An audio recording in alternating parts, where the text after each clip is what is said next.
ladies and gentlemen, UN's top court, the International Court of Justice, has dished out a little bit of justice.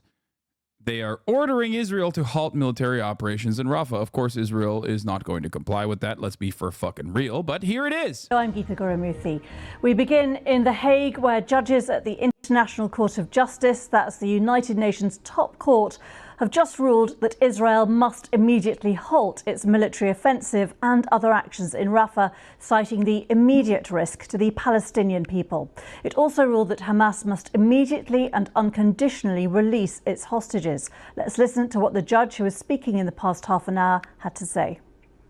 The court recalls that in accordance with Article 75, paragraph 2 of its rules, when a request for the indication of provisional measures has been made, it has the power under its statute to indicate measures that are not in whole or in part other than those requested. In the present case, having considered the terms of the provisional measures requested by South Africa and the circumstances of the case, the court found that the measures to be indicated need not be identical to those requested. The court considered that, in conformity with its obligations under the Genocide Convention, Israel must immediately halt its military offensive and any other action in the Rafah governorate which may inflict on the Palestinian group in Gaza conditions of life that could bring about its physical destruction in whole. What? Do you think that Hamas has made threats against the UN court and that's why they're ruling on it like this? No, I don't think that. I think it's because Israel's actions are so genocidal and so apparent, like so flagrantly genocidal, which is weird to say. I guess there's like a level of genocidal sentiment and ideation that you can engage with that basically is considered to be, something that you can turn a blind eye to. That is the reason why I believe they're doing this, though. I think that they are doing this not because they're threatened by Hamas or some shit. If anything, they're more so threatened by America. Like, literally, America is openly antagonistic to both the ICC and the ICJ at this point, and the UN, and anyone and everyone that dares go against Israel. It's pretty crazy. It's pretty crazy, the circumstances that we're experiencing. It's like if all of these international organs of justice that we created in the aftermath of World War II existed pre-World War II, and like Nazi Germany was the hegemonic superpower and utilized those organs to basically conduct its genocidal affairs and use those international courts and these international organs of justice to basically prop up whatever the fuck they were doing and legitimize whatever the fuck they were doing. It is actually crazy. Or in part. The court recalls that in its order of January 26, 2024, it ordered Israel inter alia to, I quote, take effective measures to prevent the destruction and ensure the preservation of evidence related to allegations of acts within the scope of Article 2 and Article 3 of the Genocide Convention, end of quote. In the present circumstances, the court is also of the view that in order to preserve... They can demand it, but does that mean Israel will have to listen and halt military offensive? No, Israel will not have to listen. It's like when I tell you that there's a 3-minute ad break at the top of the hour, it doesn't mean that you have to subscribe to avoid it, right? Like, you can just see the 3-minute ad break at the top of the hour and that'll be fine for you. For some people, it's all right. For others, though, if you don't want to see the 3-minute ad break at the top of the hour, all you need to do is subscribe for $5 or for free with a Twitch Prime or by getting gifted a sub. If you are lucky, here's a 3-minute ad break now. Once again, as I have mentioned time and time again, Jacob Johns, thank you for the 5-tier-1 gift of subs, allowing 5 people to no longer see the ads at the top of the hour. This is not about like who has the power. There is only one group that has the power. There's only one country that can enforce any kind of regulation in this process. That country is the United States of America. Its refusal to do so means that Israel has the go-ahead and will continue to do whatever the fuck it wants to. Okay? That's it. The UN doesn't matter. The ICJ doesn't matter. The ICC doesn't matter. None of this shit matters. If the rest of the world could universally say, no, fuck Israel, they're not allowed to do this, it's bullshit. And if America said, nah, you're wrong, Israel gets to do whatever it wants, then Israel could do whatever the fuck it wants.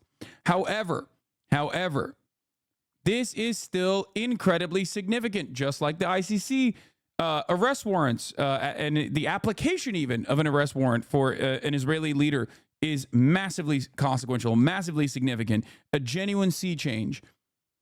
This is also massively consequential and very significant. Why? Because it is yet another step in the right direction. It is a change of course from international organs of justice. It is going against American hegemony. All of this is very important. Okay? Even if the Security Council decided, well,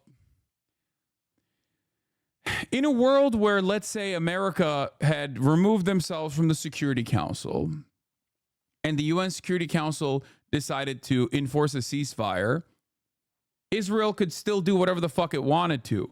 The only reason why the UN Security Council and its decisions would be important is because America's on the Security Council, and when America doesn't veto a thing against Israel, that means America is openly stating Israel has gone too far. That's it. If we undermine the significance of this, there's a corollary question for people to ask themselves. What does a protest directly accomplish? Yes. This is massively consequential, just like all of the protests are massively consequential. All of this is important. Like I said, there are many different vectors of pressure, and it is important to hit this issue on all fronts. Okay? Public pressure in the form of protests and international pressure from these organs of justice, from leaders of countries in the Western world, leaders that are firmly inside of the imperial core. All of this is massively important in moving the needle in the right direction. Why don't you go to a protest then? Famously, I hate going to protests, and I never attend protests. Thank you, Chatter, for living in your own schizophrenic world where you have hallucinated that. I hope that that was an ad debate, even though we already ran the ad break.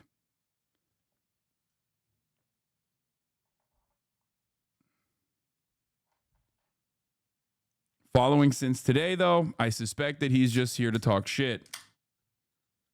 15-minute follower, following since today.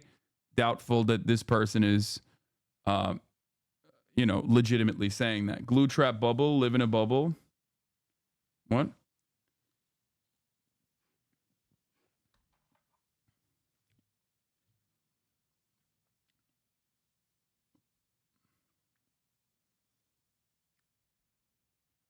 Anyway, this is like the chatter the other day that refused to look at a whole video and not just a clip. Yeah, I know.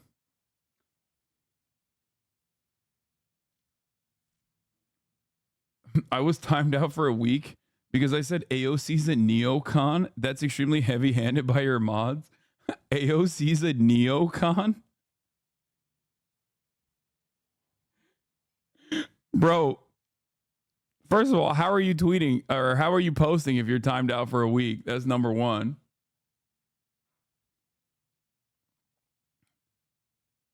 And number two, what the fuck do you mean? I had to make a new account, lol. We know. We know. That was not a real question. I know how you're posting in the chat. Now this is gonna get banned too, most likely. But you're insane for saying AOC's a neocon.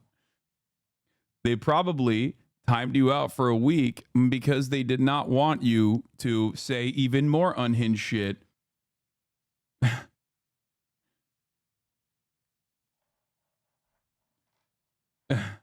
Why is she so hawkish towards Russia? Yeah, I know. That I think being hawkish towards Russia does not make one a neocon. I'm just going to, I need you to understand words have meaning. Okay.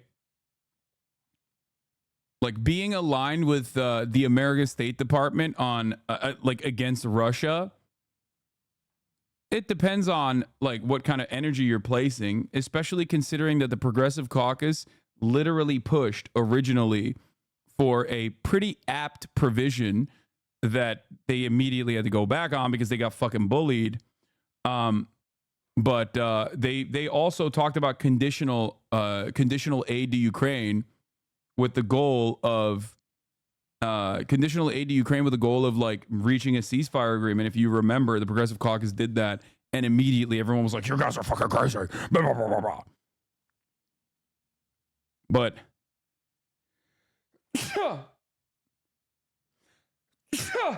Jesus Christ. Libs on Twitter are creaming their pants over Caitlin Collins, pressuring Theodore Jebediah Cruz. Oh, Charlotte ladder climber. I'm blocked by her. That's awesome. We'll look at that in a little bit. Let's just continue with this. Evidence related to allegations of acts falling within the scope of Article 2 and Article 3 of the Genocide Convention, Israel must take effective measures. Why do you sneeze like my baba? It's because I'm uncoded. I'm in uncle territory, and I think the older you get, the more insane your sneezes get. Actually, it's very like, it's something that happens when you get older. Like, I still remember how terrified I was when my grandfather would sneeze from the other room because it felt like the entire house was shaking. I don't know what it is, but the older you get, the more powerful your sneezes become. And I genuinely don't know what the fuck that is about, but it's just a thing that happens. How you sneeze is a choice. Prove me wrong. That's insane.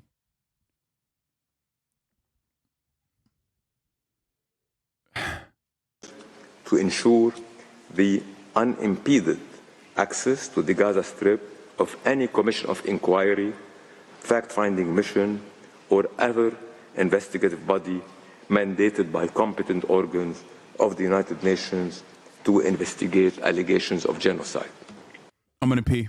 The judge there, the ICJ, just to give you some initial responses, David Mercer, spokesperson for the Israeli government, has said there is no power in the world that will push us to commit a public suicide, because that's what this is, to stop our war against Hamas. That's repeating a line that would, of course, a consistent line that we've heard from the Israeli government, who I think are meeting now. There was a call for Mr. Netanyahu to meet his top ministers.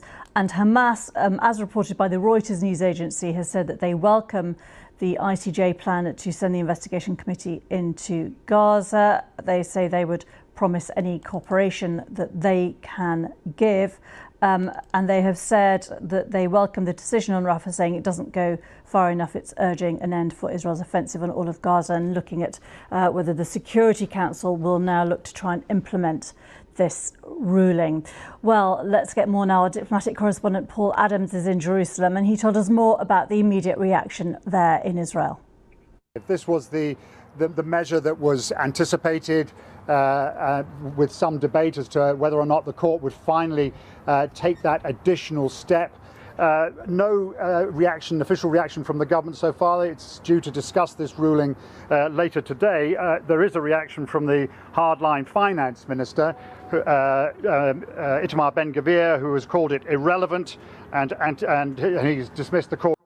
Itamar Ben-Gvir is not the hardline finance minister. That's Smotrich. Itamar Ben-Gvir is interior security. But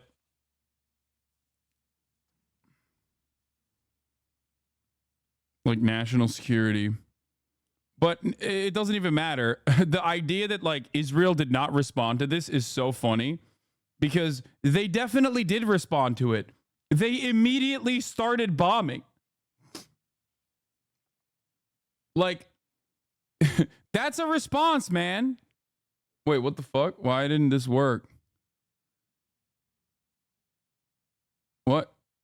What is happening? I'm clicking on the actual fucking link and it's like taking me to something very different. I don't know why. I grew up with a kid that sneezed like an old man one day. When he's 80, he'll sneeze and the world will just disappear. Okay, can we just move away from the sneeze discourse and get back to the matter at hand here? Here's the thing, okay? They did respond. They responded by doing the most Israel thing that you can do.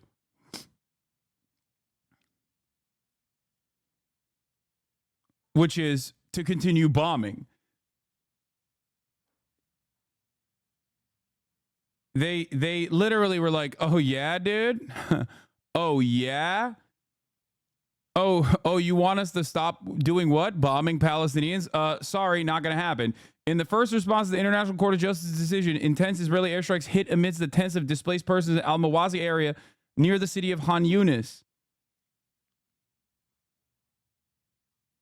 Their immediate response was to fucking continue the bombing campaign, which is, of course, as we've talked about before, very, very fucking Israel.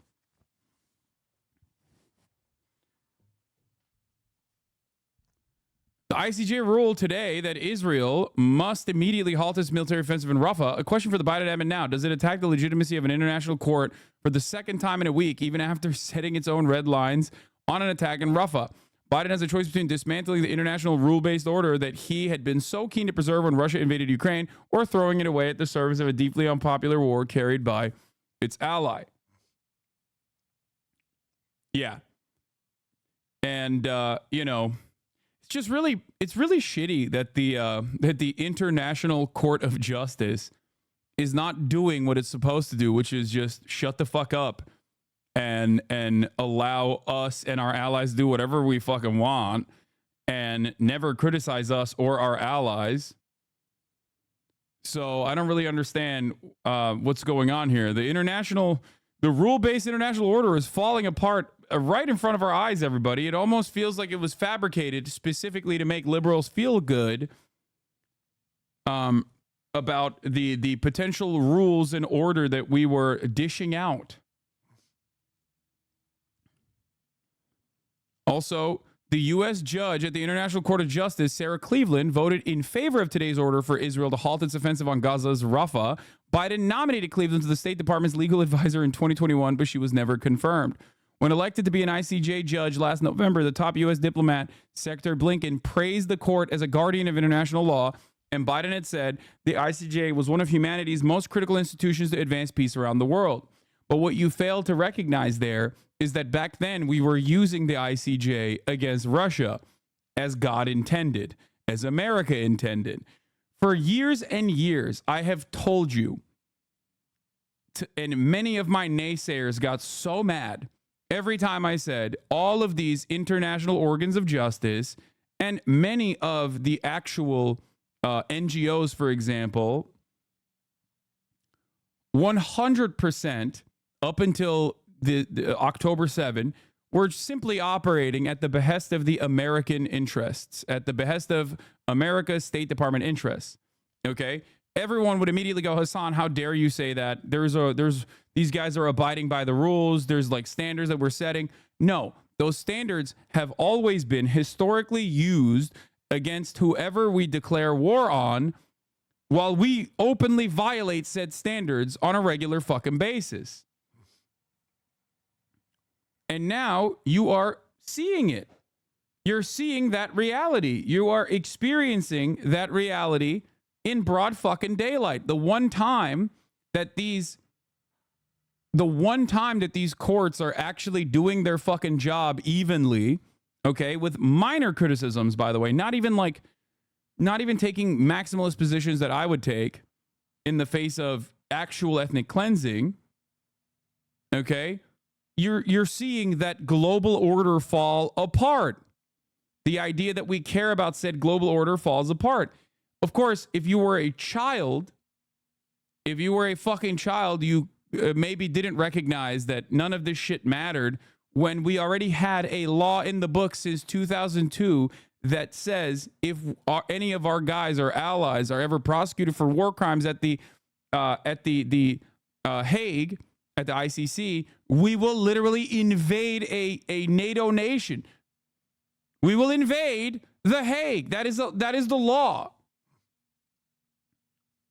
Since 2002. Why the fuck would we have ever given a shit about, like, why did anybody ever even care about the notion that America actually cares about democracy and cares about defending peace in the world and yada, yada, yada?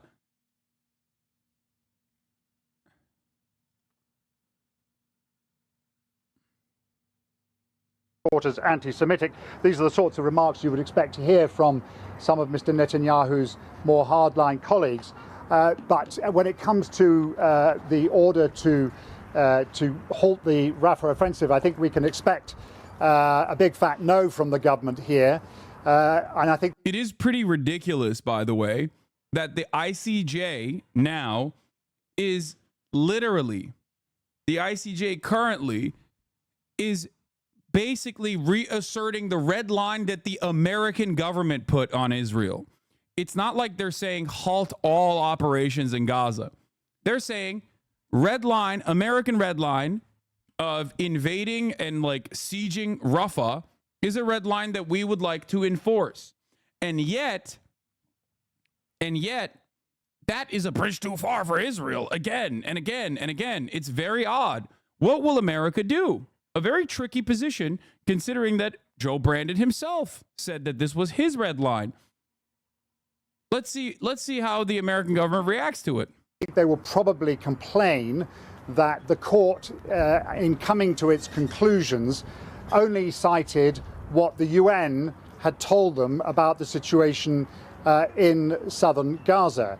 The Israelis have been arguing for some time that they are taking steps, notwithstanding their military operation in Gaza, that they are taking steps to improve the provision of food and goods into the Gaza Strip. It's very noticeable, for example, that for the 3 weeks or so after May the 7th, when the order to launch the offensive in Rafah began, only about 140 trucks of UN aid entered through the Keren Shalom crossing, the most important crossing point from Israel.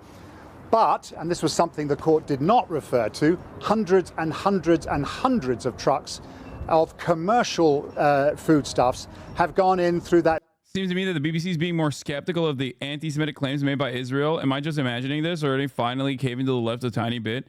They're not caving to the left, man. It's just unconscionable. Israel's actions are truly unimaginably cruel. So cruel that, yes, these guys who actually care about maintaining the presence of order in an international rule-based order have to inevitably say, okay, well, they're kind of fucking up a little bit.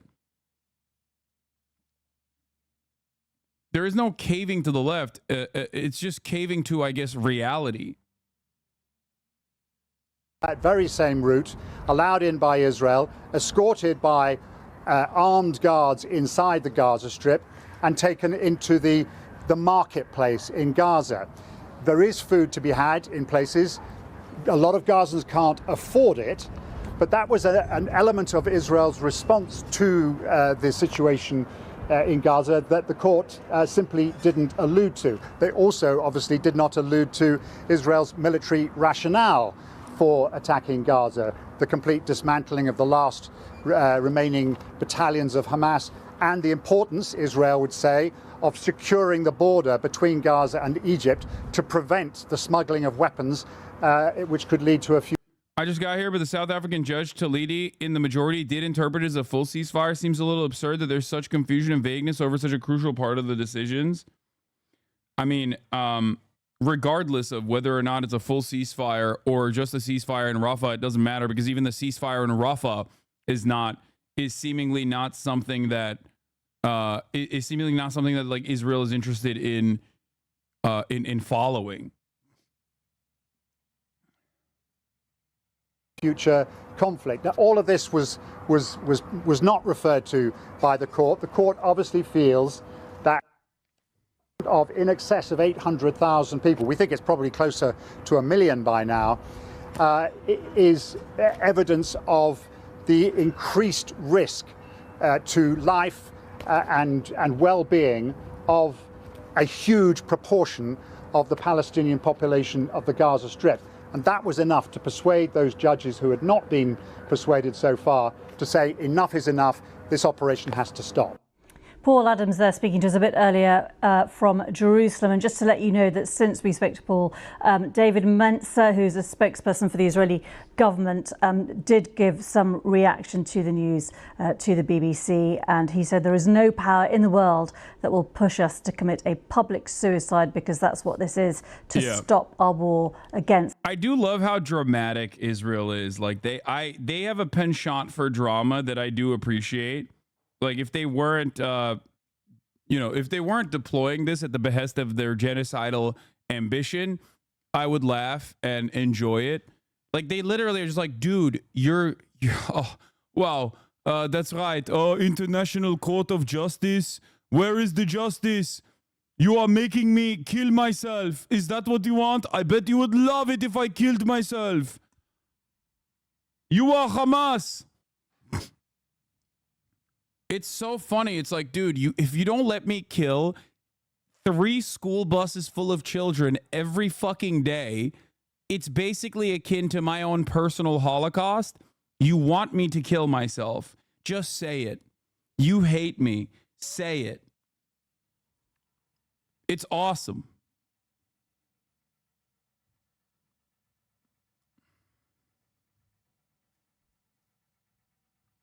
We will die if we stop killing 3 school buses full of children.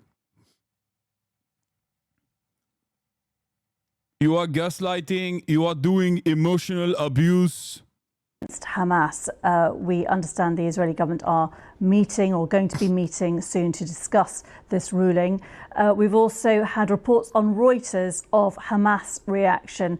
Hamas apparently calling on the UN Security Council to implement the ICJ Court of Justice decision, welcoming the ruling and welcoming the call for an investigation, an inquiry, saying that they would cooperate with that. Also, we've had a response from the Palestinian Authority saying they welcome the decision, as again reported by Reuters news agency, saying that it represents an international consensus to end the war on the Gaza Strip, according to a Palestinian presidential spokesperson. We will keep you across all the reaction. Of course, we're going to be looking to the US to see what... Am I correct in assuming anyone who trusted the US before this genocide don't trust or like the US anymore? We're showing our ass to the whole world. I mean, not necessarily.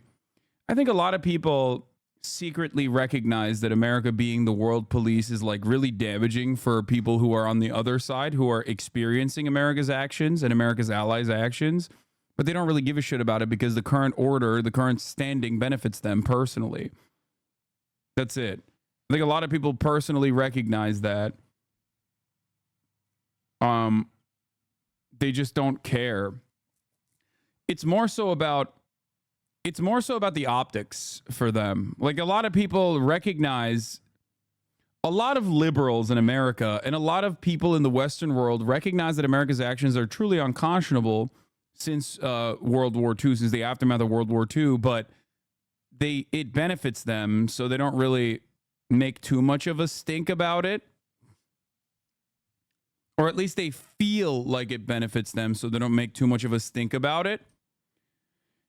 And yet, they still try to maintain this liberal posture that they actually do care about some sense of order. And it's always this, there's always this conflict. When the enemies are voiceless, dehumanized groups of individuals from countries that you don't give a shit about, that's one thing, right? When America's doing the violence and the war in Iraq, Afghanistan, and can portray its enemies successfully as like criminal terrorists that are not defending themselves and their nation against a foreign invasion, but instead these are people who are just like, they want the West to burn and they hate us and they're American phobic or whatever the fuck.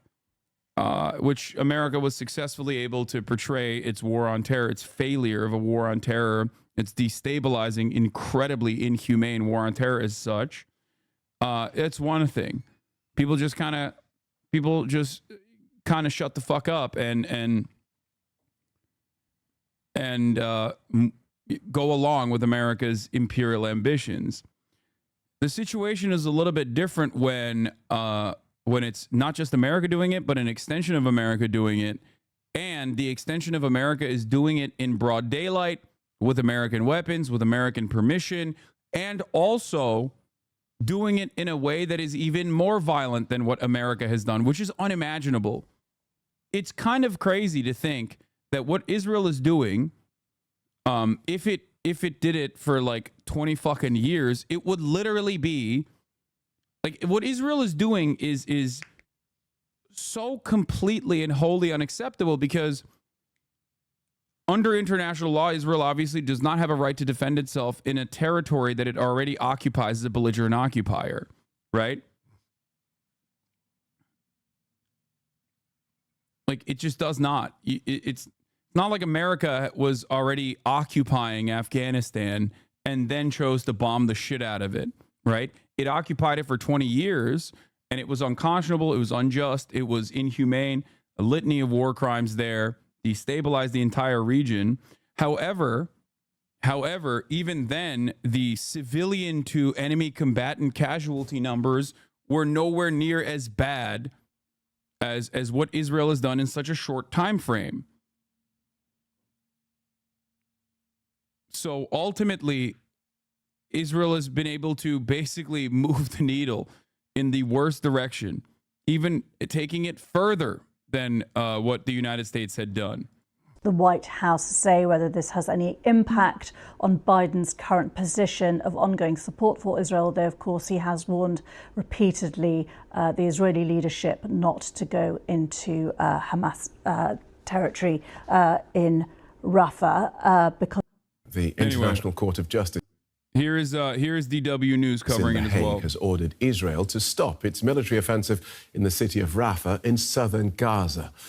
The United Nations top court described the humanitarian situation there as disastrous and ordered Israel to allow unhindered access of aid. Israel has repeatedly said it has the right to defend itself from Hamas militants and is unlikely to comply with the ruling. The court also ordered Israel to report its progress in applying the measures within a month. The ruling was in response to a request from South Africa. Though the court has no way to enforce its decision, the ruling does add further international pressure on the Israeli government. Here is the president of the court, Nawaf Salam. The court considers that, in conformity with its obligations under the Genocide Convention, Israel must immediately halt its military offensive and any other action in the Rafah governorate which may inflict on the Palestinian group in Gaza conditions of life that could bring about its physical destruction in whole or in part. Well, let's look at what this might mean with Mark Weller. He's Professor of International Law and International Constitutional Studies at the University of Cambridge in the UK. Welcome to DW. Is that true, what he said, that the court has no enforcement mechanism? Yeah, it is true. But it doesn't matter, because it's still very important, okay?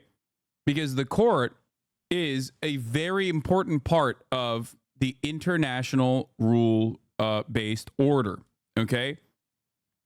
And that is precisely the reason why. Obviously, we have Americans in the court, and like when Professor Sarah H. Cleveland was elected to the International Court of Justice, Secretary of State Blinken in 2021 literally praised the court as a guardian of international law, and Biden said the ICJ was one of humanity's most critical institutions to advance peace around the world.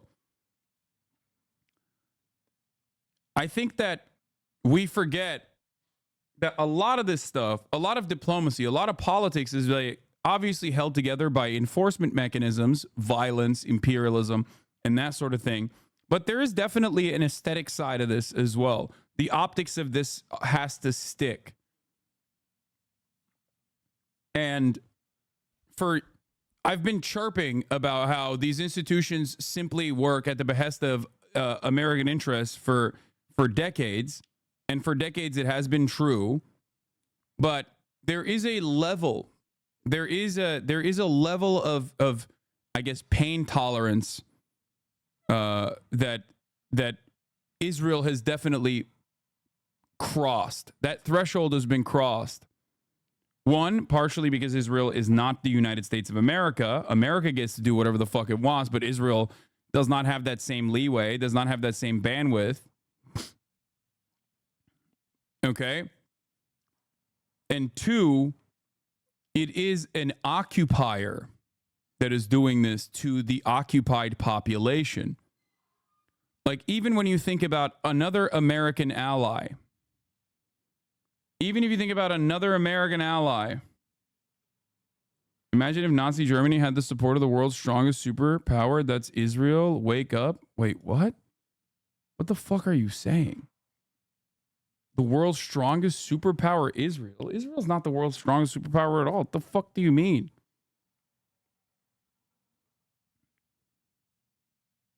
Also, Nazi Germany, Israel did not exist back then.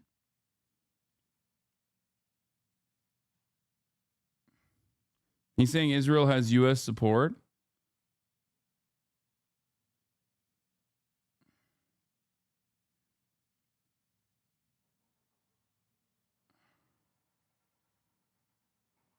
Oh, he's saying us. Oh, he's saying, imagine if Nazi Germany. I already made that. Okay, I already made that comparison earlier. Yes. By the way, that could have happened. Like, we were kind of close to that. If the business plot had succeeded, we would literally be doing that. We would be living in that world right now. And who knows what would have happened.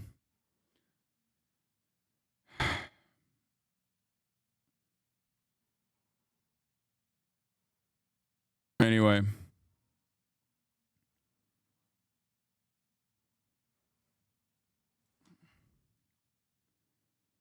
It's not just Pearl Harbor. It was even before then. Like, America was going through its own fascist. America went through its own, like, capital owners having fascist ambitions moment as well. Israeli citizens suffered terrible atrocities on October the 7th last year. Is the government of Israel argued in court that it's taking exceptional measures to minimize harm to the civilian population in Gaza. Today's ruling does seem to indicate that the court sees things rather differently.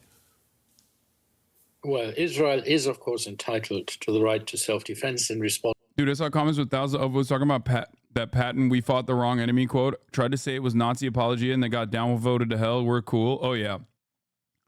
This is why I do personally believe that while Nazi Germany, the Third Reich, fell apart and Nazi Germany lost in World War II, fascism absolutely won.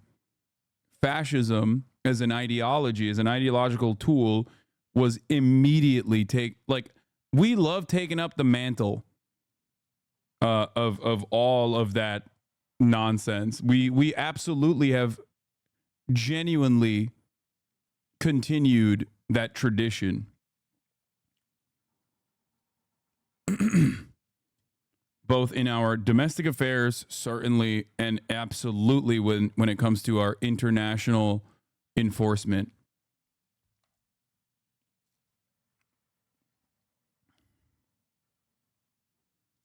To the horrible, atrocious events of the 7th of October.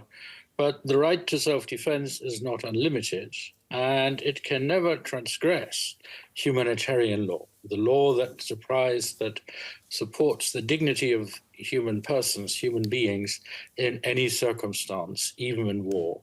And the court has now spoken for the third time in just... You have to remember, it's you're saying, I can't believe that a professor is peddling the Israel has a right to defend itself narrative. This is the German broadcaster. Okay? You're watching the German broadcaster.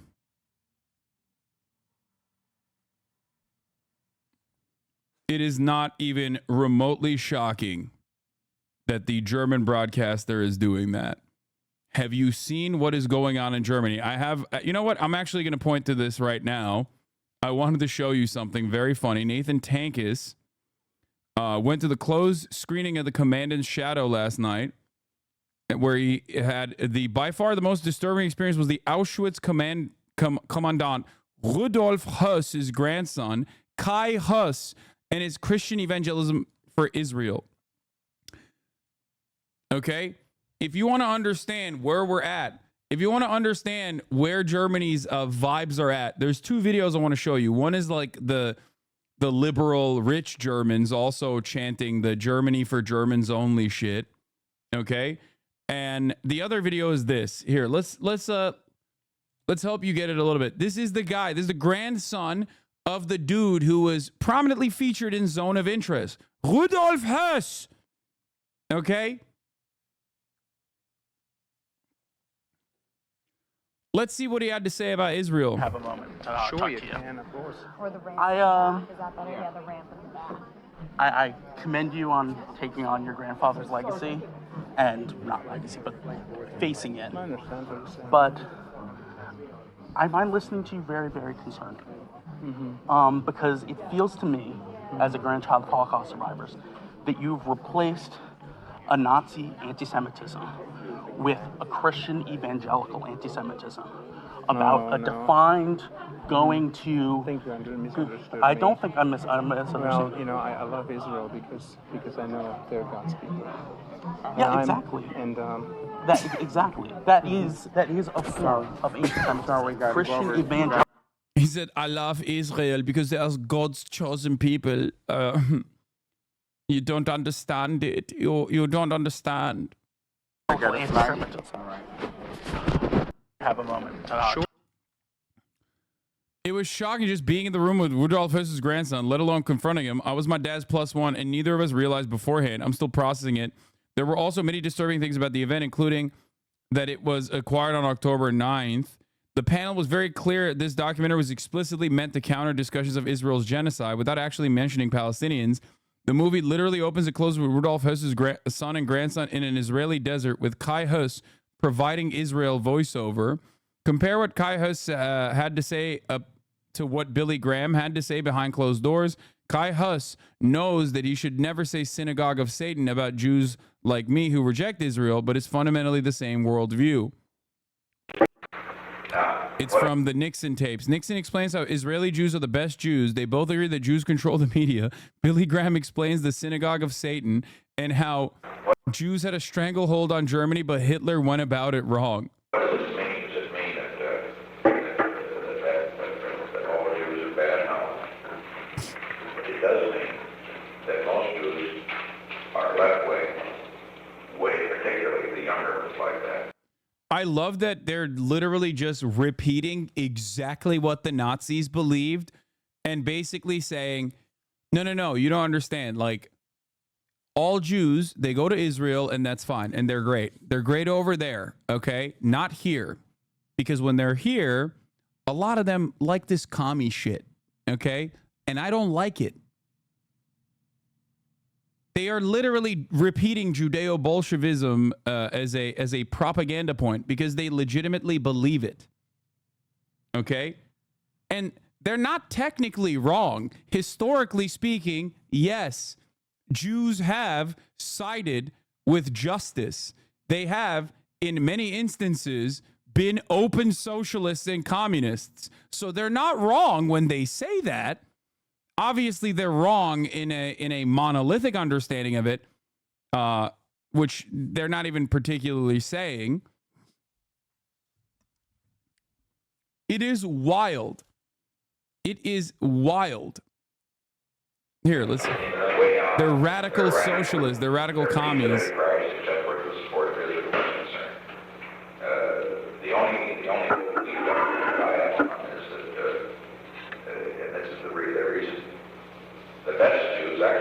Added to the mountain of evidence that anti-communism is inherently fascist? Of course it is. Wow, I wonder why the Jews in Russia were more in favor of the socialists than the czarists in Russia. Exactly. The best Jews are actually the Israeli Jews. They are the Israeli Jews. That's right. Because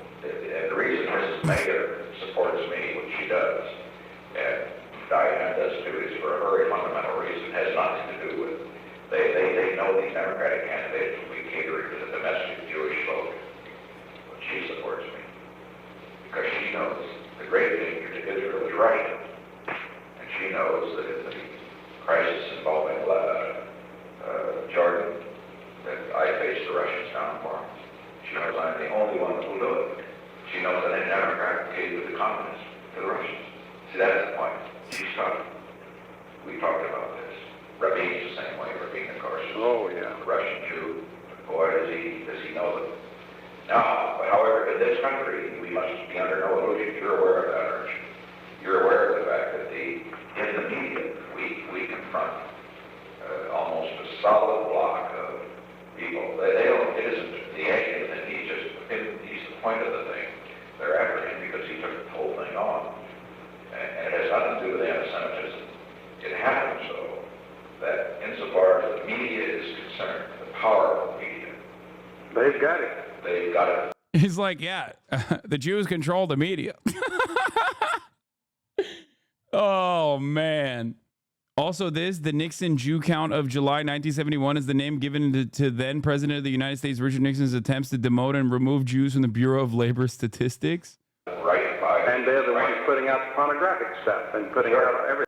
Directly. By the way, this is exactly, when I say this is verbatim what the Nazis believed, okay, with the exception of Israel because it didn't exist back then. This is word for word what the Nazis believed and said, bar for bar. Now, you might be shocked and say, but that's Richard Nixon. And that seems quite similar to like cultural Marxism and, George Soros propaganda and many other things that right-wingers repeat on a regular basis nowadays. And you would be right, because it is.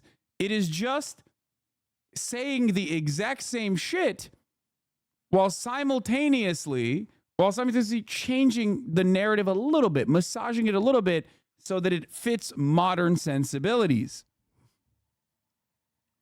Just something to consider. I don't know why they do. You see, the Bible makes a distinction, Mr. President, between two groups of Jews. One is called the synagogue of Satan. Yeah. You know it, but our affirmance is Jewish. Yes. Nevertheless, the Bible says there are two different kinds. There are two different kinds. And those people, in the latter days, it's called the remnant of God's people, which will be Jewish people. Yeah. And then there's the synagogue of Satan. And nearly all of your religious deceptions in the latter days, what the Bible speaks, latter days will be 1,000 years. This is cool, man. I just want to also point out another thing. There's a reason why we never look at this kind of stuff, because when we live in America, we have a way to understand Christianity and Christian fundamentalism and separate that from like Christianity across the board. There's a reason why these incredibly powerful people are having this conversation in private, and no one will think that like these are mullahs, okay, who are operating on fundamentalism, and America is demonstrably like a Christian fundamentalist fascist nation. The reason why we don't view this conversation in the same vein as like an Iranian mullah is because of our monolithic understanding, Islamophobia in general, our monolithic understanding of our enemies or of marginalized communities in general, or, countries that we have dished out a lot of violence to. Whereas in the United States of America, where we live, we of course recognize that this is not representative of every single American. Just so you understand. Although, all things considered, if you were to operate on the same fucking boundaries that the same smoke that you have for, I guess, Islam, the Islamic world in general, as an Iranian, are you saying that the mullahs are good? You have to literally be the most delusional person on the planet if you are thinking that I'm saying the mullahs are good when comparing them to Richard Nixon. You are basically reinforcing the exact same point that I've made time and time again. A lot of people operate on the boundaries of, well, America's good ultimately. No, when I compare a foreign adversary to America, that is the worst comparison I could make. for said foreign adversary. Okay? I'm saying it's bad. I'm saying that in many instances, it is no different. And in this circumstance, it is no different than the Islamic fundamentalism demonstrated by those in positions of power in the Muslim world. As an Iranian, yes, but also liberalism aesthetics require one to hide the nutty parts of religion. Mullahs don't hide it because they're not liberal. Yes.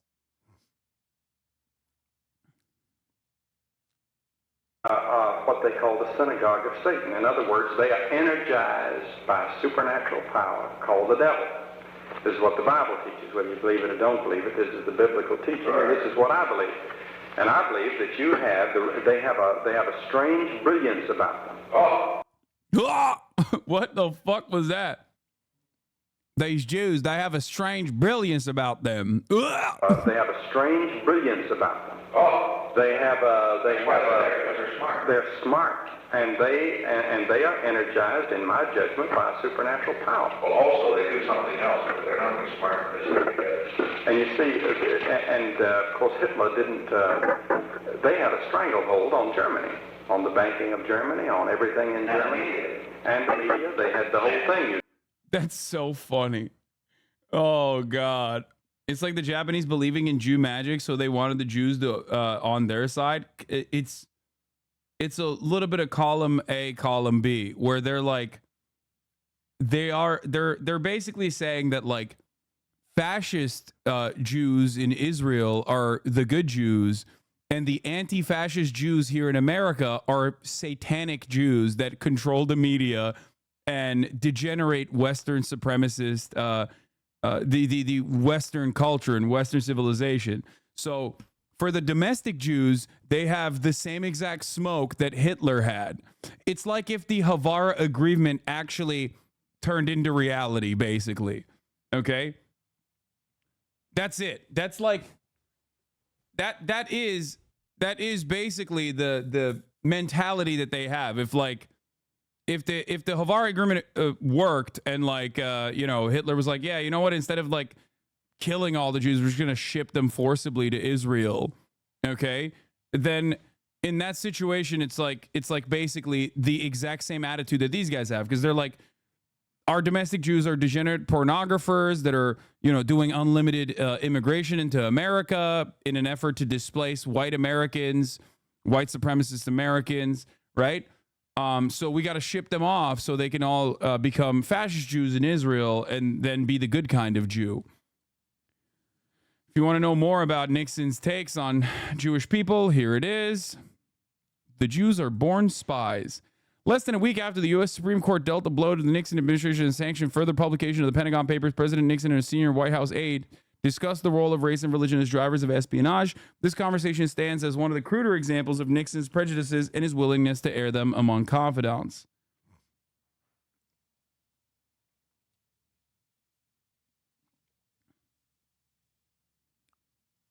Wait,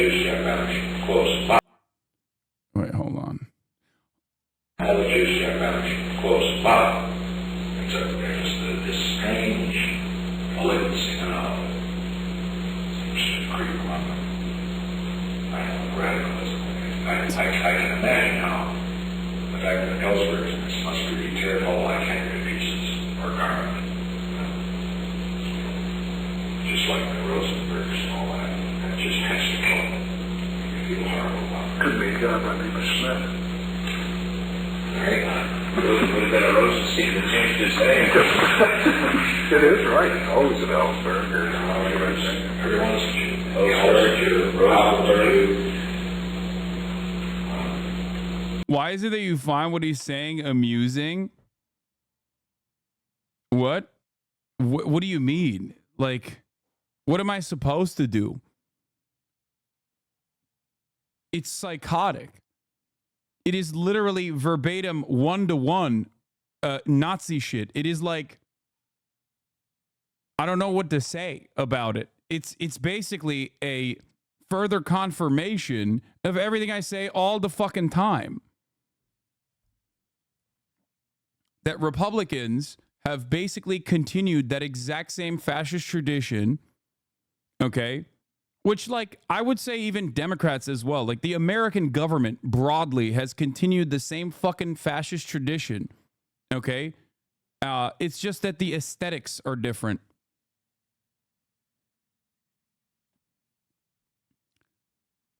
But there are bad just as much. So that proves. They're playing Name the Jew. The problem is the they that we're talking about here is the motherfucking president at the time. Okay? Hasan really seems to resent the United States. Oh my God, dude. That's your takeaway? What is it that you think you know better than the president of that time? Are you fucking... Bro, this is literally like being like, well, Adolf Hitler, do you think you know better than he did at the time? The fuck do you mean? I know better than the president of this time too.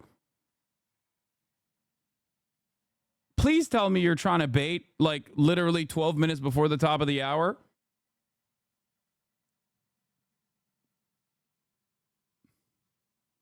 You cannot be defending Richard Nixon in the chat, right? Especially in like one of the surprisingly even more indefensible moments of Richard Nixon. Like this is uniquely bad even for Richard Nixon.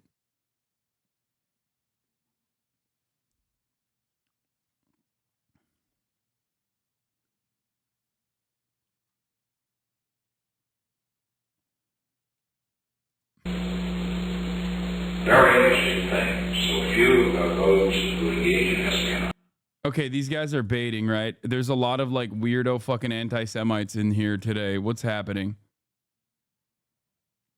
Like, what's going on? There's like hella people in here that are just like, oh, well, was he wrong though? Yes, dude. Yes, he was. He was wrong.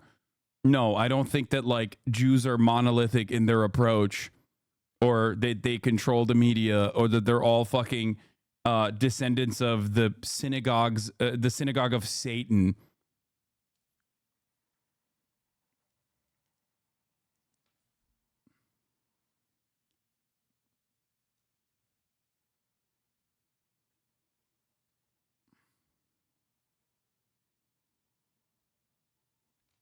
Yeah, why did these pigs say that the German Jews had a complete stranglehold over a number of industries, meaning they were the capitalists, and at the same time claimed Judeo-Bolshevism existed? It doesn't have to make sense. Our enemy is both weak and strong at the same time. It is. I'll bring it back to a place that you guys understand. You know how a lot of my haters will literally be like, "Oh, Hasan never donates," right? And then, but I do. So then when I do, they'll turn around and say, oh, he just did it for PR. He did it for clout. It's because the reason why, like the foundational disagreement has nothing to do with my actions. It's just pure resentment. They're just trying to make it stick by any means necessary.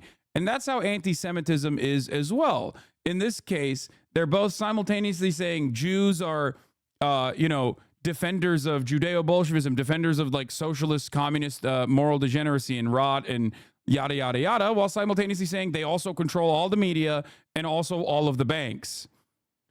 It doesn't have to be true, and it is not. It's just a way to make your resentment stick. Also, the Synagogue of Satan sounds badass as fuck. I'm not gonna lie. Like, it does low-key kind of go hard. I don't know why they did that. I don't know why they were saying this behind closed doors, but like it sounds incredible. It sounds dope.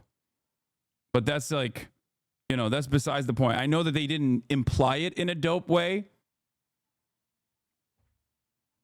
but it is kind of cool to be like, yeah, we are descendants of Synagogue of Satan.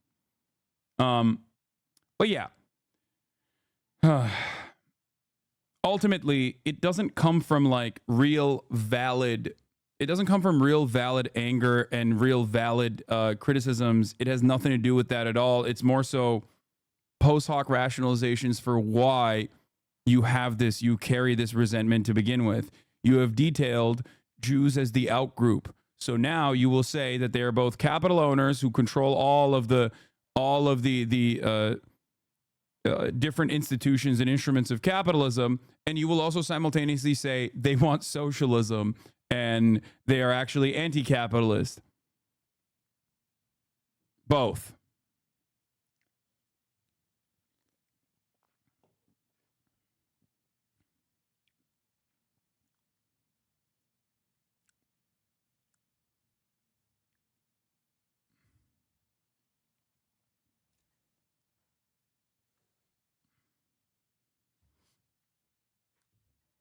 Anyway, let's continue. Our Negroes are coming up. And as a matter of fact, very few of them become communists. If they do, they're likely to get in the Angela Davis. They're more of the activist type. As a matter of fact, very few of them become communists. If they do, they're more likely to get into Angela Davis. They're more the activist type, and they throw bombs and this and that. But and they throw bombs and this and that. But the Negroes, if you ever notice, the anti-Negro spies, they're not intellectual enough, not smart enough. They're not smart enough. a little bit of anti-black white supremacist resentment there too. You know, you got to put that in there. Spies, the Jews are born spies. You know, somebody they're just in it, up to their necks. The basic deviousness that, well, also inherits. Bro, this is literally just Hitler, okay? Like, I'm not even kidding. Like, I have to show you some of this fascist propaganda.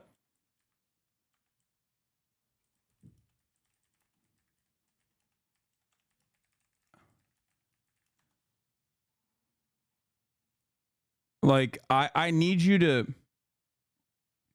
Here.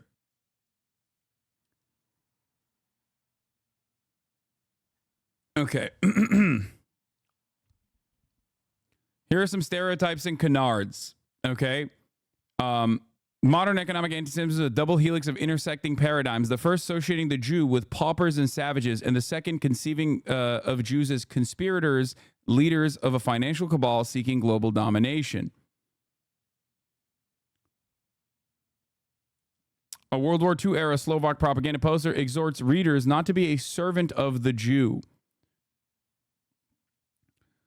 Foxman describes the 6 facets of canards used by proponents of economic anti-Semitism. All Jews are wealthy. Jews are stingy and greedy. Powerful and wealthy Jews control the world. Judaism emphasizes profit and materialism. Jews may cheat non-Jews. Jews use their wealth and power to benefit their own kind. Saying, summarizes the myth as Jews control the banks, the money supply, the economy, the businesses of the community, of the country, of the world. He uses illustrations, many slurs, and proverbs in several different languages, suggesting that Jews are stingy, greedy, miserly, or aggressive bargainers.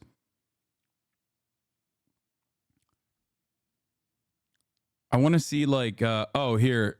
One form of economic anti-Semitism in the Middle Ages was a mass of legal restrictions imposed on the occupations and professions of Jews. Local rulers and church officials ruled many professions to the Jews, pushing them into the marginal occupations considered repugnant, such as tax and rent collecting and money lending, but tolerated them as a necessary evil, usury being a sin in both Christianity and Islam.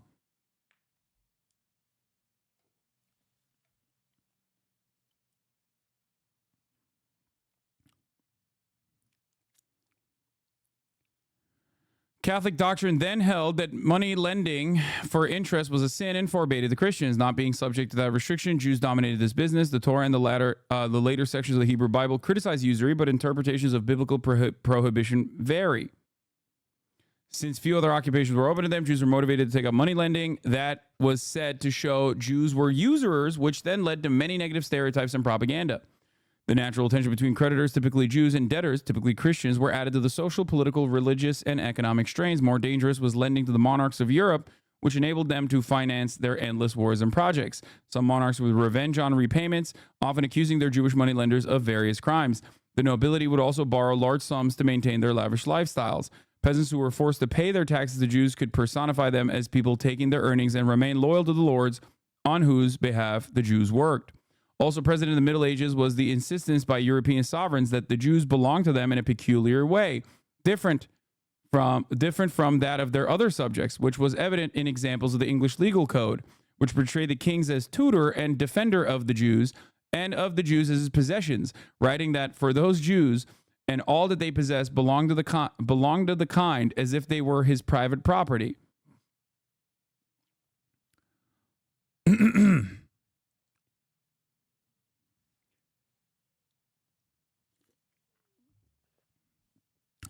On the 19th century, Jews came so closely associated with capitalism that some even viewed the Jews as the creator of capitalism. According to Mueller, those who embraced capitalism tended to be sympathetic to the Jews, and those who rejected capitalism tended to be hostile to the Jews.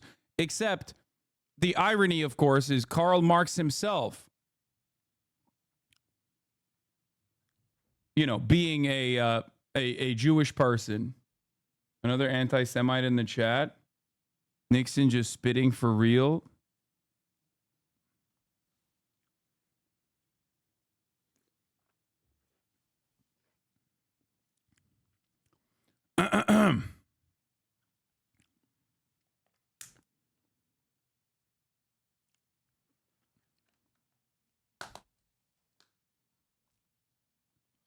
Because many Jews were employed in occupations that Marx considered non-productive, he singled out Jews for particular criticism and blamed Judaism for the exploitation and alienation of workers. This is why they say Karl Marx is an anti-Semite, despite being of a Jewish background himself.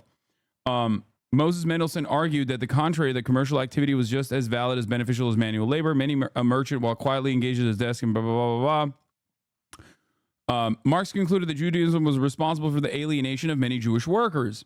In his 1844 work on the Jewish question, Marx distinguished between the Sabbath Jew and the everyday Jew. Marx argued that, particularly speaking, everyday Judaism was a commercial practice, not a theology. According to Perry, Marx believed that Jews are the embodiment of capitalism, money system in action, and the creators of all its evil consequences on humanity, which is the reason why they say he is a anti-Semite, which once again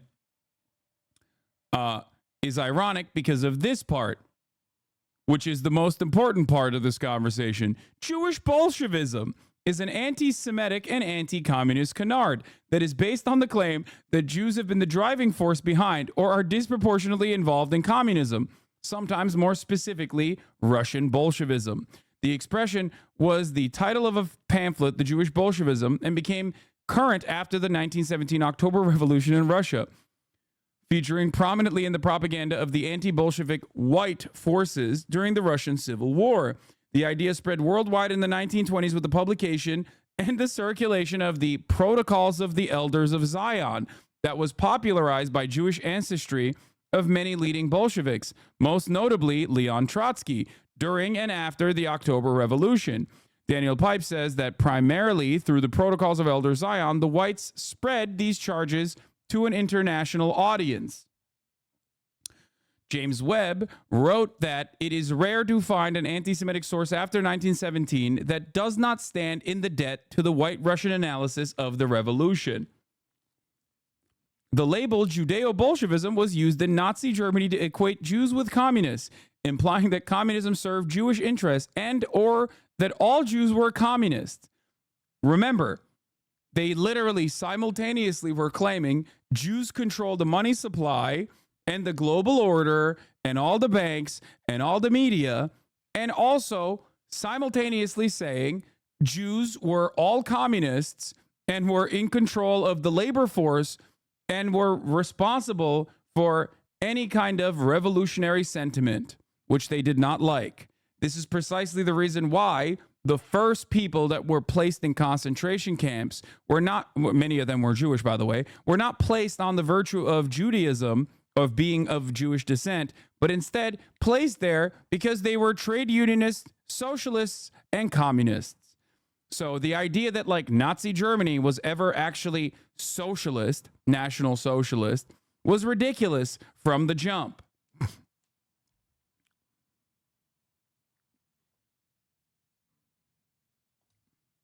Out of the Bolshevik revolutionaries, only 1 to 2 was of Jewish descent. I mean, is it so hard for the Nazis to look this up? I don't think you understand. It does not matter. This is what I'm trying to explain. Winston Churchill himself called communism a Jewish plot and enthusiastically expressed his support for the Nazis during the 1920s and 30s in their struggle against communism.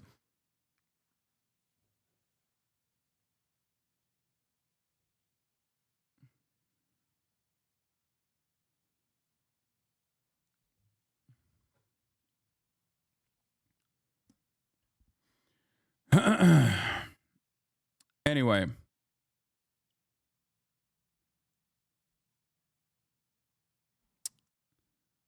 Jews and communists were both blamed for having allegedly betrayed Germany during World War I and resulting in Germany signing the Treaty of Versailles in what is known as the stab in the back myth. In Poland, before World War II, Zdokumuna was used in the same way to allege that Jews were conspiring with the Soviet Union to invade Poland. According to Andre Geritz, the myth of Jewish communism was one of the most popular and widespread political prejudices in the first half of the 20th century, in Eastern Europe in particular. The allegation still sees use in anti-Semitic publications and websites today. Also, that allegation is literally a formative one in the modern Republican Party.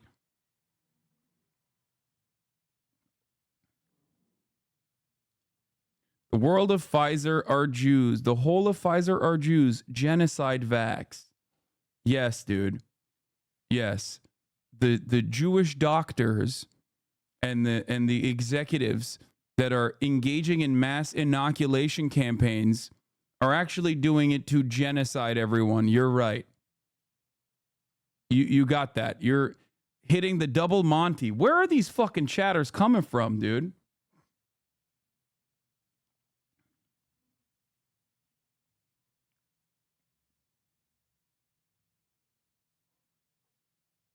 Anyway.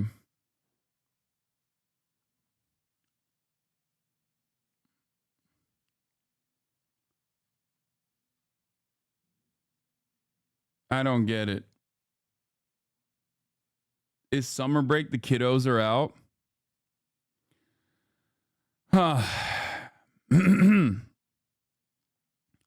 Major General Ulysses S. Grant was influenced by such sentiments during the American Civil War, expelling Jews from areas under his control in Western Tennessee. The Jews as a class violating every regulation of trade establishment by the Treasury Department and also department orders are hereby expelled within 24 hours from the receipt of his order. That order was quickly rescinded by Abraham Lincoln, but it was already enforced in a number of towns.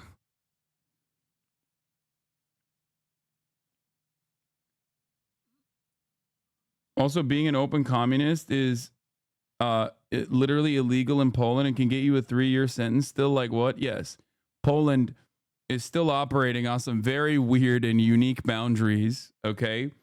And therefore, they never get to see the top of the hour ad break, which comes at the top of every hour and is 3 minutes long. They don't get to see it, though, because they don't really have a lot of computers over there. Now, we looked at a lot of the fascists and their opinion on Judeo-Bolshevism, and we looked at a lot of the American leaders and drew comparisons as to what, like, you know, modern American leaders think about Judaism, stuff like that. So let's hear from, because a lot of people will also nowadays say like communists are anti-Semitic or whatever. So let's hear from one of the godfathers of real existing communist revolution, socialist revolution, a bald man by the name of Lenin. Let's hear what he had to say about anti-Semitism.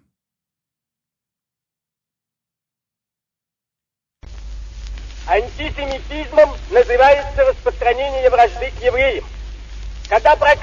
Hold on, let me just start it here. Anti-Semitism means spreading enmity towards the Jews. When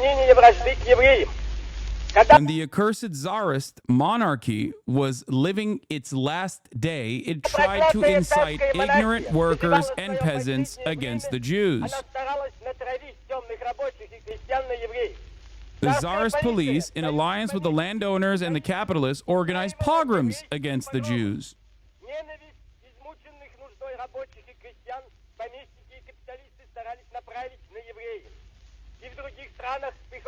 In other countries, too, we often see the capitalists fomenting hatred against the Jews in order to blind the workers, to divert their attention from the real enemy of the working people, capital. Hatred towards the Jews persists only in those countries where slavery to the landowners and capitalists has created abysmal ignorance among the workers and peasants. Only the most ignorant and downtrodden people can believe the lies and slander that are spread about the Jews.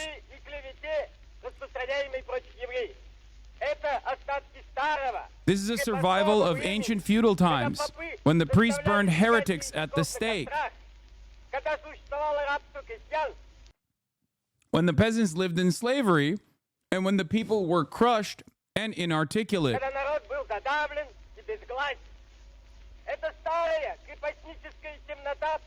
This ancient feudal ignorance is passing away. The eyes of the people are being opened.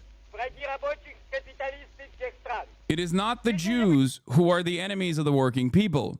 The enemies of the workers are the capitalists of all countries. Among the Jews, there are working people, and they form the majority. They are our brothers who, like us, are oppressed by capital. They are our comrades in the struggle for socialism. Remember, his number one what is it called when you have like a male buddy that you send letters to? Pen pal. Yeah, his number one pen pal was Rosa Luxemburg. So, you know. Among the Jews, there are kulaks, exploiters, and capitalists, just like there are among the Russians and among people of all nations. The capitalists strive to sow and foment hatred between workers of different faiths, different nations, and different races. Those who do not work are kept in power by the power and strength of capital. Rich Jews, like rich Russians, and the rich in all countries are in alliance to oppress, crush, and rob and disunite the workers.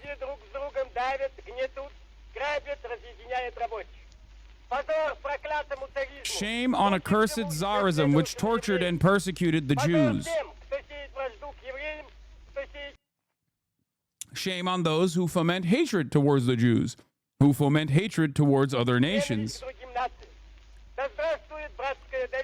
Long live the fraternal trust and fighting alliance of the workers of all nations in the struggle to overthrow capital.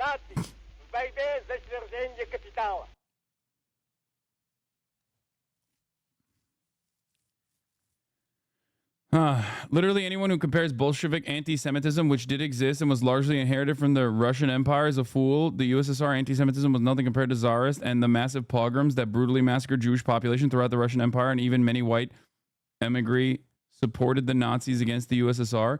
Yeah, the Tsarist anti-Semitism is like, I would say, foundational in. I mean, dude, they wrote the fucking protocols, dude. That's it. Like this literally is the most significant anti-Semitic text. Okay? Everything that you think about in terms of like everything that you've learned about anti-Semitism literally stems from this. An anti-Semitic text purported to describe a Jewish plan to achieve global domination and to document the minutes of a late 19th century meeting attended by world Jewish leaders, the elders of Zion, conspiring to take over the world. The fraudulent protocols included plans to subvert the morals of the non-Jewish world, to control the world's economies by Jewish bankers, to have press and Jewish control of the press, and ultimately destroy civilization. The document of 24 protocols was analyzed by Stephen Jacobs and Mark Weitzman, who documented several protocols that suggested that Jews would employ control over the world's banking system to dominate the world. It is the Brothers Grimm of anti-Semitism, yes. Like, it is where all... I mean, dude, right there, like, that right there is straight up. And it was, like, mass delivered to any fascist who would listen.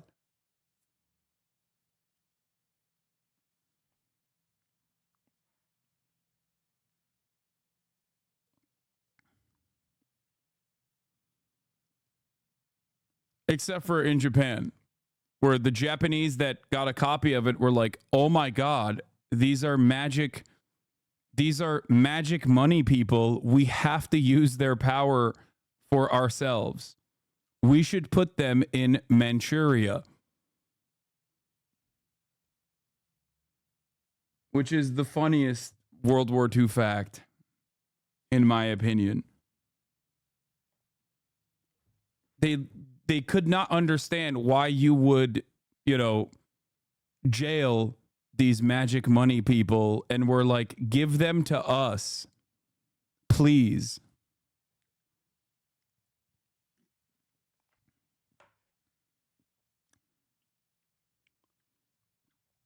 Yeah, that Lenin speech at the same time in the U.S., Henry Ford's paper here it is, was running excerpts from the Protocols of the Elders of Zion.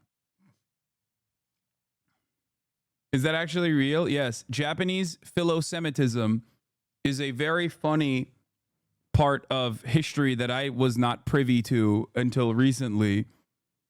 But yes, there's actually a lot of not just Japanese, but like Asian philo-Semitism in general, where like apparently the Talmud is like a very popular book in Korea, in South Korea. And in China as well, where they also still like kind of think Jews are magic money people, and that the Talmud will give them like good luck in finance.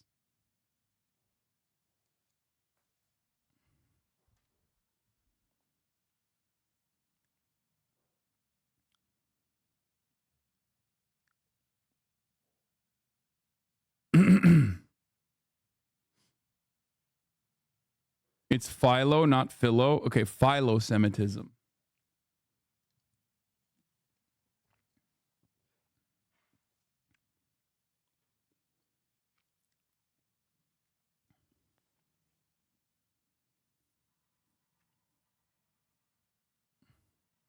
I looked into the Talmud claim about Korea, but couldn't find anything that indicated it was a popular children's book. We read it in an article.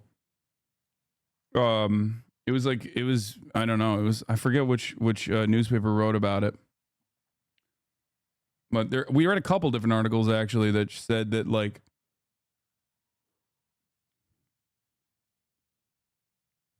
my Chinese relatives all think Jewish people are good luck and very good at making money. Yeah. Hasan, why do you know so much about anti-Semitism? Because I am an anti-fascist. Because I'm an anti-capitalist. And capitalists and fascists, which are two peas in a pod, are actually, historically and in contemporary society, very anti-Semitic. Anti-Semitism is seen as a canary in the coal mine for that reason. Anti-Semitism, and not like in the ADL, Apartheid Defense League's definition of anti-Semitism, but like actual anti-Semitism, the notion that like Jews are monolithic in their understanding of the world and control the money supply and the media and use it to degenerate Western civilization. That kind of anti-Semitism oftentimes is a clear-cut indication that someone is most likely operating on fascist principles.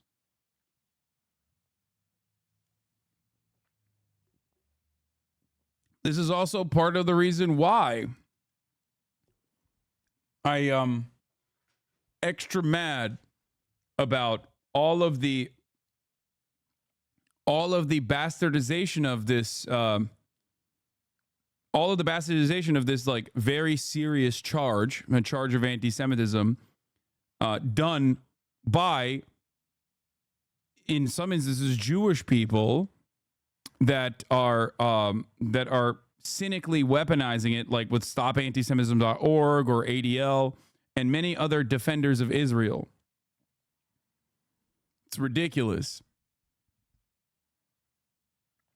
It's fucked up. It dilutes real anti-Semitism while also creating an environment that is perfect for fascists to exploit.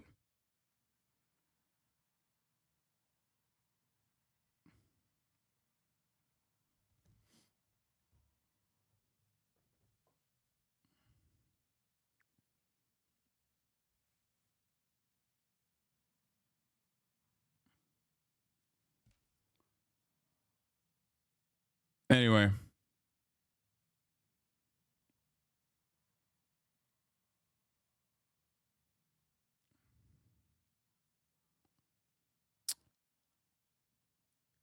We're done with the Nixon stuff. I deviated here. I got here specifically because we were having a conversation about Germans and how in modern Germany for numerous reasons, and I've talked about this before a million times over at this point. For a lot of self-serving reasons, modern Germans are unconditional dick riders of the state of Israel. Some of the reasons for that are, of course, the collective guilt of the Holocaust.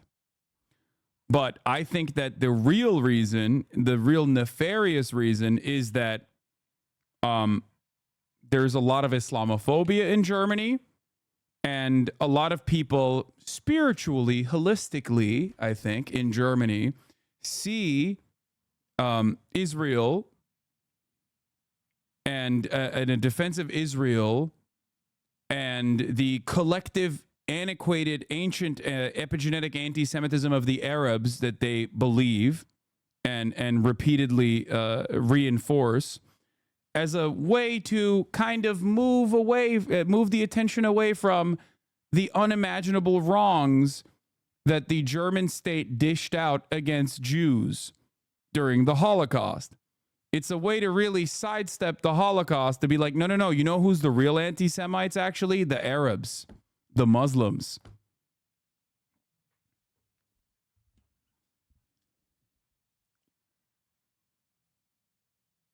I think that's what it is. That's a major reason for why they are such unconditional dick riders for Israel. It's great. It's great for them.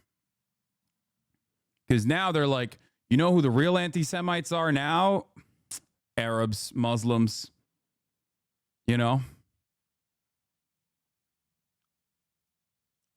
Just a few months, which is unprecedented, ordering Israel the first time not to do anything which could constitute acts of genocide against the people of Gaza, the Palestinians. Yeah, it's not just in Germany. This is an attitude across Europe, 100%. And this is not an attitude across Europe for like all working class individuals in Europe. It's just like the elites in Europe have this kind of attitude. Academics, those in positions of power, capitalists across the board, oftentimes love transferring the guilt of like collective anti-Semitism in the form of pogroms from every single fucking European country, and Russia as well, Tsarist Russia, and transferring that collective anti-Semitic actions and all of the guilt that they feel about their historical anti-Semitism, transfer that over to the Arabs and the Muslims in general.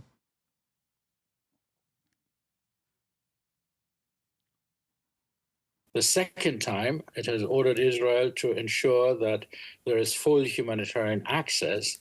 And now, almost unprecedentedly, it has ordered a state claiming to be in the middle of a self-defense operation to halt a major element of that campaign, its Rafah offensive.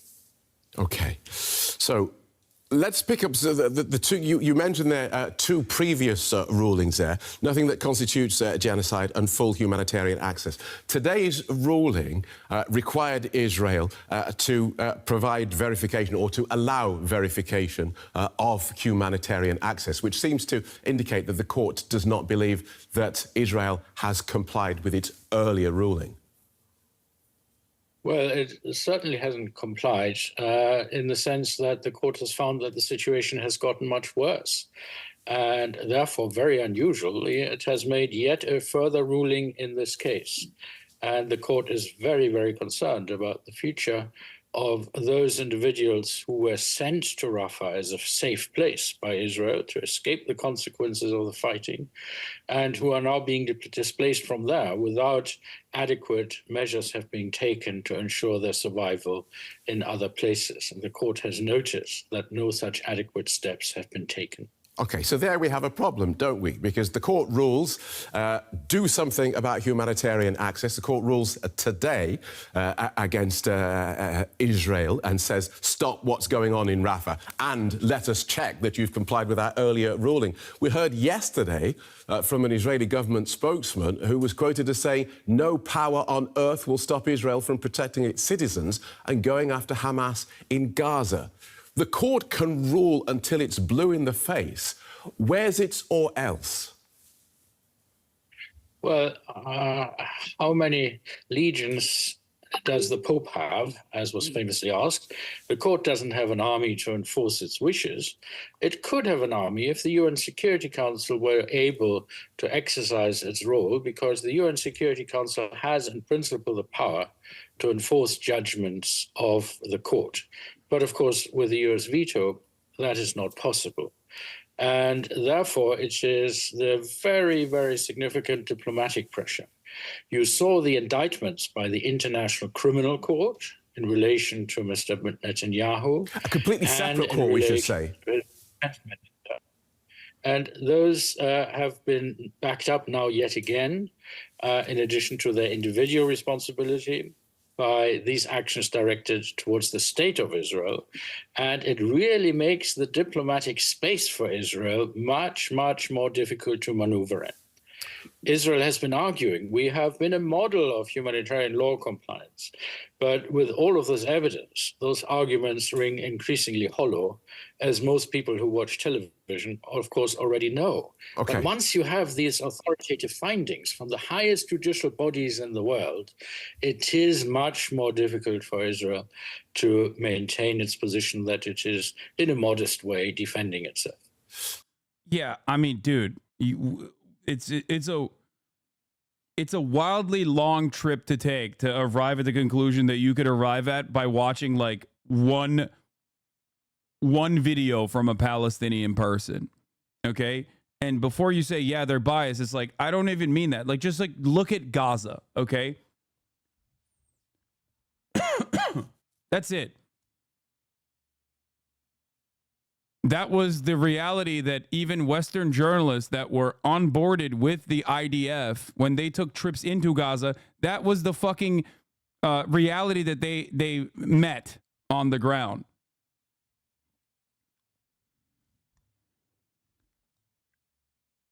That's it. It's not just the International Court of Justice or the ICC or all of these other fucking organizations being like, well, Israel, you're really fucking, expending all the political capital and good nature that you had. What's happening here?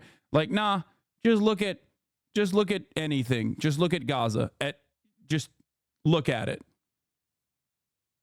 And to be fair, looking at Gaza, even from afar, from Israeli territory, was declared so unconscionable that the Israeli government actually moved to take down the Associated Press feed of Gaza. Why? Well, for the crime of actually Al Jazeera, which they had already shut down inside of Israel because they're the most moral nation on the planet, remember. Al Jazeera was using the Associated Press live feed.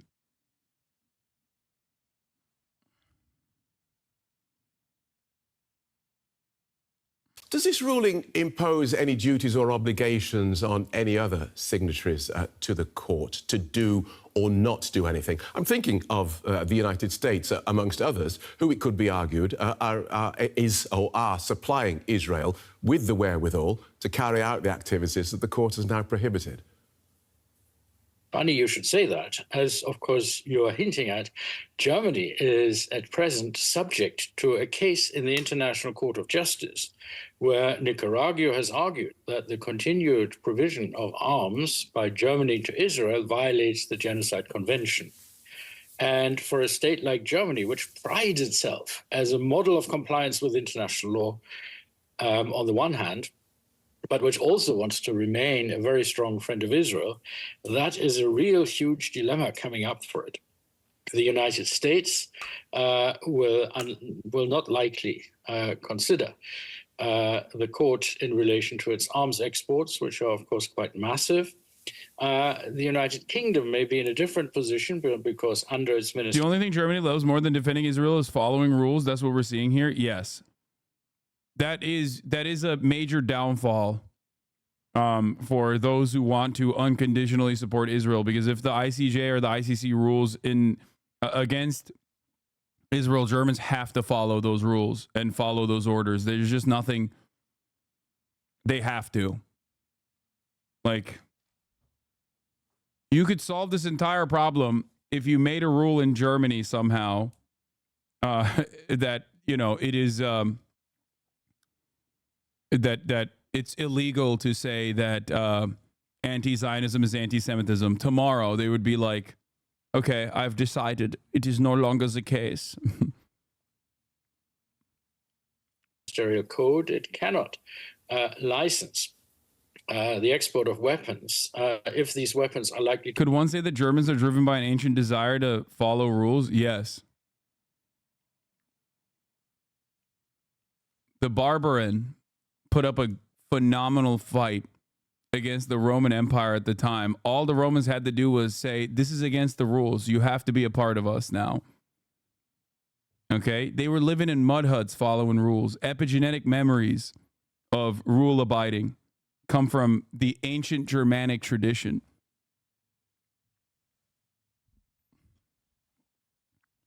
I love the rules. I have to follow the rules. Yeah. There's nothing else to be used. Remember, during the Nuremberg, what are the defenses launched by Nazis? Well, we were just following the rules.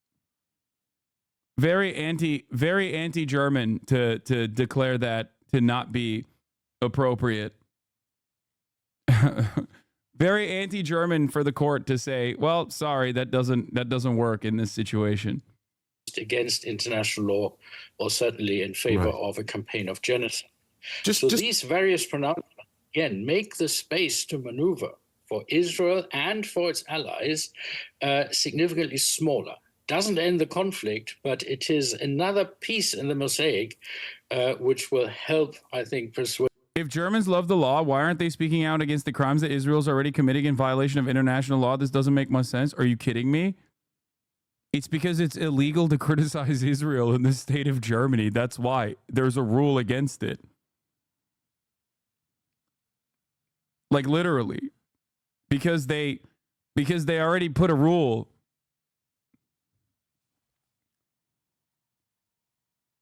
They're arresting, dude,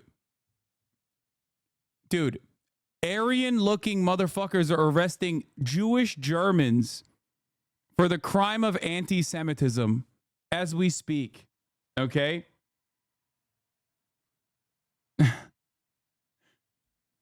Without a hint of irony. Israel ultimately to try not to isolate itself entirely from the international community. And just a final word on genocide, because today's ruling is a part of a broader lawsuit brought by South Africa last year accusing Israel of committing genocide in Gaza. Just explain to us briefly what impact today's decision has on that. Well, this is part of that case. It is the third interim action by the court to protect the people of Palestine during the many years it will take the court to give the actual ruling as to whether or not genocide has taken place. So this action does not actually prejudice the finding of the court at the end of that lengthy period of legal argument as to whether or not genocide occurred. Remember the Bosnian case, where most thought we were faced with a significant campaign of genocide. And after many years of deliberation, the court found that Srebrenica was genocide, but the rest of this dreadful campaign of crimes against humanity didn't quite measure up to that high legal standard. That's very clear, Professor. Thank you so much for walking us through that. Professor Mark Weller from the University of Cambridge. We have team coverage of today's ruling from Israel and South Africa. I'm joined by our correspondent, Aya Ibrahim. She's in Jerusalem. And Diane Hawker, who's in Johannesburg. To both of you, welcome. Aya, let me start with you. Have we seen or heard any reaction from the Israeli government? We've heard sort of individual reactions from members of government and the opposition. So let me just walk you through what we've heard so far. We've heard from Benny Gantz. He's a minister in the war cabinet. And after the ruling was issued, he said that Israel would continue its, quote, just and necessary war against Hamas to return its hostages. And he said that his country is committed to fighting for the hostages, for their return, and the security of its citizens anywhere, and that includes Rafah. So that gives you a hint into the kind of discussions that may be happening in the war. You don't understand. You don't understand. Israel has to kill Palestinian children, or else Israel's future is terrifying. Earthquake? No, I'm just moving my leg a lot because I have to pee. cabinet right now, there's still that commitment and focus on Rafah. We've also heard from Bezalel Smotrich, that's the far-right finance minister in Israel, who said that Israel, I'm paraphrasing now, Israel stopping the fight in Rafah, or the fight for Rafah, is the equivalent of Israel sort of forfeiting its right to exist. And so there's a definite sign from the far right that they would reject this ruling, but that's unsurprising. We've also heard from Yair Lapid that he's the leader of the opposition and normally a fierce critic of Prime Minister Benjamin Netanyahu. He also rejected the ruling and said that the ICJ did not make a connection, or perhaps strong enough of a connection, between the release of the hostages and the stopping of the fighting. That is not wholly accurate, because Judge Salam today, as he announced that ruling, did of course talk about how disturbing it is that Hamas still holds hostages and called for their release. We haven't heard from senior members like the Prime Minister or the President yet, but we can expect to hear from them soon. And it will be something along these lines that we've just heard. And you can also expect even harsher criticism as the Prime Minister. It's sort of become a habit whenever Israel faces this challenge from international institution, accusations of anti-Semitism and anti-Israel propaganda sort of are the first thing that the Prime Minister comes back with. We haven't heard that yet, but that's very, very probable. All right, Diane, let me take... I love that they already know. It's so predictable. It's such a fucking... Israel's such a one-trick pony that everyone's like, they're just going to say that it's anti-Semitic. I'm pre-watching it, and I'm telling you, it's very likely that they're going to say Israel has a right to defend itself. If Israel doesn't kill a shit ton of babies and shit ton of children, then it can't defend itself sufficiently. And also that anyone who says killing all of these children is bad is actually anti-Semitic.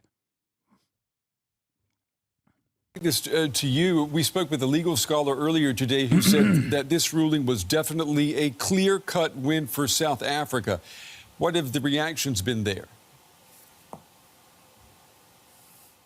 Well, the South African government is definitely taking it as a win. We heard from the Department of International Relations earlier on. They put out a video statement from the Director General there saying that this was a groundbreaking ruling. And he's essentially saying that South Africa intends to continue with this process that they've currently started. They will also go to the United Nations Security Council now that this ruling has been made, and look to the Security Council to take some steps that in a way bolster that ruling. Zain Dango also saying that although the ICJ didn't use the word ceasefire, that the effect of what they have called for is a de facto ceasefire, which is something that South Africa has been calling for several months now. So definitely seen from the South African government perspective as a win for their cause, and also an opportunity to continue to collect additional information for their case going forward. DW's Diane Hawker in Johannesburg and DW's Aya Ibrahim in Jerusalem. To both of you, thank you. I'm joined now by Michael Becker. He's Assistant Professor of International Human Rights Law at Trinity College in Dublin. He is also a former legal advisor at the International Court of Justice. It's good to have you with us, Mr. Becker. Let me just ask you, is this an outright victory for South Africa that brought this case to the court? Well, it's certainly the case that South Africa received just about everything that it requested from the court this time around. We know that South Africa has gone to the ICJ multiple times seeking provisional measures, this kind of urgent interim relief, and has asked each time for the court to order Israel to suspend the military operations. Up until this point, the court declined to take that step, to go that far. And so the fact that the court has now intervened in this way, ordering Israel to suspend military operations at least in the Rafah part of Gaza, is a pretty extraordinary development for South Africa. And it's also pretty extraordinary, I would add, that the court has ordered Israel to allow unimpeded access to UN fact-finding bodies or commissions of inquiry. This is also something that parties in multiple cases have requested before, and the court has always been very reluctant to order. So that also suggests an extremely high degree of concern on the part of the court. How much then of a defeat is this for Israel? Well, it certainly adds to the list of defeats that I think Israel has experienced in this case along the way. Israel all along has urged the court not to take this step, making the argument that this would leave Israel unable to defend itself when it's involved in an ongoing conflict. Totally. But this really means that the court has found that there is simply no other way at this point to preserve the rights at issue in this case, the rights of the Palestinian population in Gaza, not to be subject to acts that might meet the legal definition of genocide. I do think that the court, the order just came out. Haven't had a chance to completely comb through it in detail, but as far as I can tell, the court didn't say anything about what this leads. It's odd. It's odd, but the reality of the matter is, all Israel had to do after October 7 was not go as gung-ho on the entire Palestinian population. All they needed to do, if they wanted to maintain their apartheid, if they wanted to keep it going, all they had to do was just not fucking react this way. Not react the way that they did. And the rest of the world would 100%, 1000% would have went along with it as they have done. As they've done so, turned a blind eye to the apartheid. As they've done so. But nope, they had to go nutty mode. They had to get their freak on. They just could not contain their anger and resentment and just behave in the way that they have.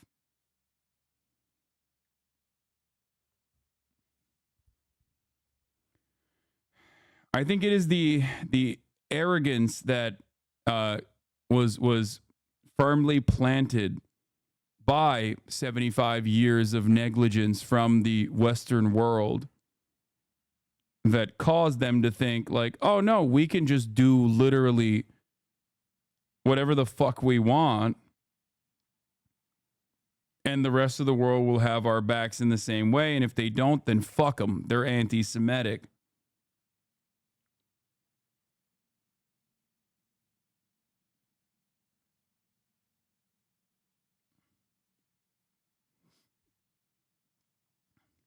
Crazy.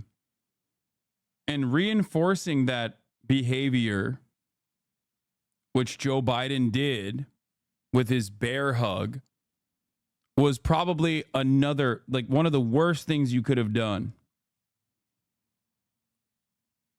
Like going to Israel and being like, nope, you have the go ahead. No red lines. I'm giving you a fucking symbolic bear hug. Absolutely awful.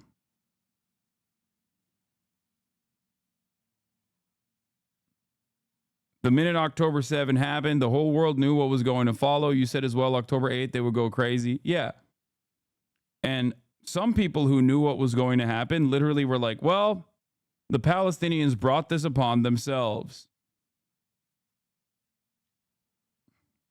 Immediately running to attribute the fault of what they knew was going to happen back to the Palestinians, the entirety of the Palestinian population.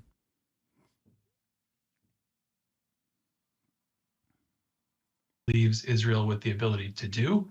But I think it can't really be construed to mean that Israel is no longer allowed to defend itself if Israel suffers. There was a fucking red line, though. Are we all just getting transitive Alzheimer's from Joe Biden? No. 9 days after October 7, Joe Biden went to Israel and said there are no red lines. The red line that you're talking about is Rafah. The recent red line that you're talking about was about Rafah, which Israel has violated, by the way, very openly. And it doesn't even fucking matter because it's obvious that Biden is just like consistently redrawing that red line conveniently around the boundaries of wherever the Israeli occupying force is. He set a red line, but it was lip service, as evidenced by the fact that Israel violated that red line very quickly and said, "Nah, we're going to go into Rafah, fuck you," and is currently in Rafah. And yet, all that came from that was a partial suspension of weapons delivery. Meanwhile, Blinken literally said there are no red lines, reiterated that. And as you can see with your eyes, like, it doesn't really matter. There is no real red line. Future attacks. So if Hamas, for example, were to abuse what the court has ordered here by using Rafah as a staging area to launch rocket attacks at Israel, the court's order isn't going to stop Israel, and I don't think it's intended to stop Israel in that. Oh yeah, that's yeah, dude, yeah. Yeah, Hamas is using the international community. He's like already gearing up for what Israel is going to claim. Isn't that wonderful?